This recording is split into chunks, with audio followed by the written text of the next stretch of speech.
today's episode of 1-800 We Got Parts, we're going to be doing a small block race gas race engine. Let's dig in.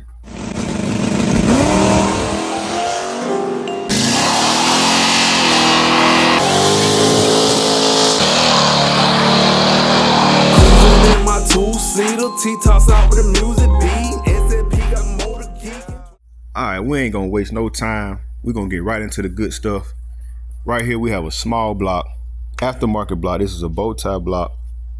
This engine is built off of a 400 small block platform. Now this will be a race gas only race engine. It is built off of a 434. I won't say the exact cubic inches, but this motor will be built off a 434 platform like I did before of my street version. Now this is a 4-bolt main, splayed caps. It's studded the bottom end as well as the top end is studded also. I'm gonna show you guys the parts that we have to make this combination work, what it takes to make 1,000+ horsepower on a race gas setup, and let you see this build up from start to finish. So we're gonna get the parts laid out, and I'm gonna show you everything that it's gonna take to build you a conventional small block race engine to compete with any LS race engine. Stay tuned. All right, so right here we got the main caps laid out on my workstation. Now it is junky, don't mind my work table, but it works for me.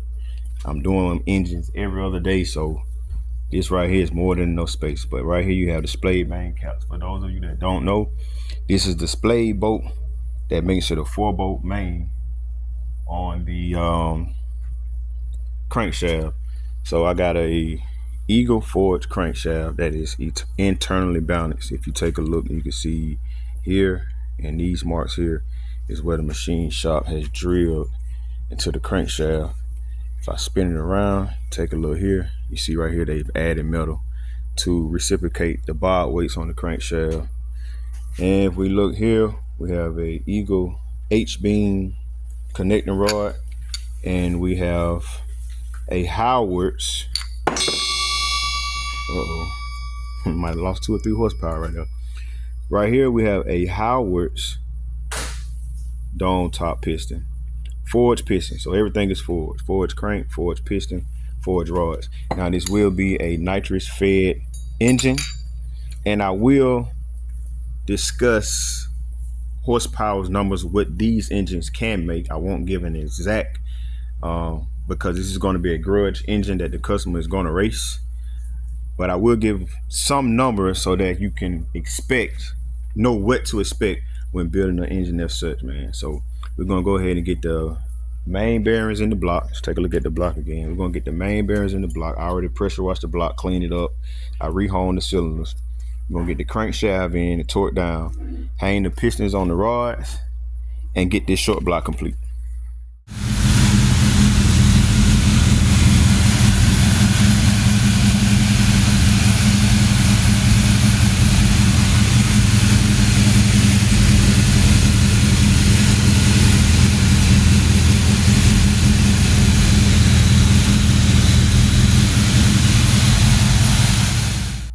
All right, and we got the crank torqued down. As y'all see right here in my race applications, I run a bypass oil filter adapter. We have the bigger bolts here torqued at 70 foot-pounds. We got the smaller bolts torqued at 50. I got them torqued at 50 because 50 and 70 because this digital torque wrench I have, it works, but I won't say it's 100% accurate. So I also have Old Faithful right here. So just to ensure we got everything torqued right, that's my torque specs, final torque specs. And as you can see, we got this thing, like I tell y'all, turning like butter. As you can see, once I start putting these pistons in, still should turn like butter. Like I said before in previous builds, if you have anywhere where this motion binds up anywhere, gets tight, and then loosens up, anything like that, there's something wrong. It could be a bearing, it could be a main cap backwards, or something as such. But let's go over here to the engine table, give you a rundown. So I have all the pistons hung on the rods. This is the last one that I have to do. And I would just want to show y'all how we got. So we have the ring spacer on already. This is our oil tension rings. This is our second ring, top ring. Now I have already put these rings in the block, and I've already foul fitted these rings for the nitrous. Just a regular old Harbor Freight type file. I showed y'all before previously, running a King Racing XP bearing, and we're gonna finish up this last piston, and then we're gonna go ahead and get all the pistons in the block and complete the short block. Once I get all 8 in, I'll spin it over again, let y'all see the short block complete, and then we'll go ahead to checking our deck height with the piston to mock up our head gasket thickness.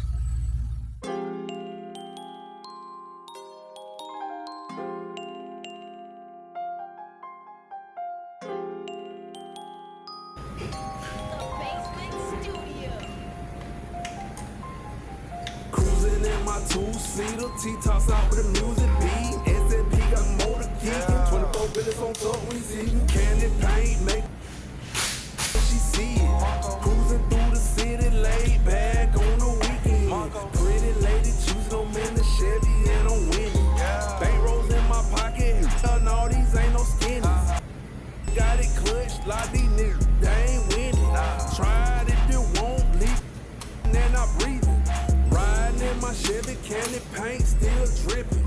Fishbowl wonder just so you can see. Boom, man, we got all 8 in. Now I'm gonna just make a quick note. All right, let me show y'all. Once again, like I said, when the motor is in, look at the effort. Should be like butter.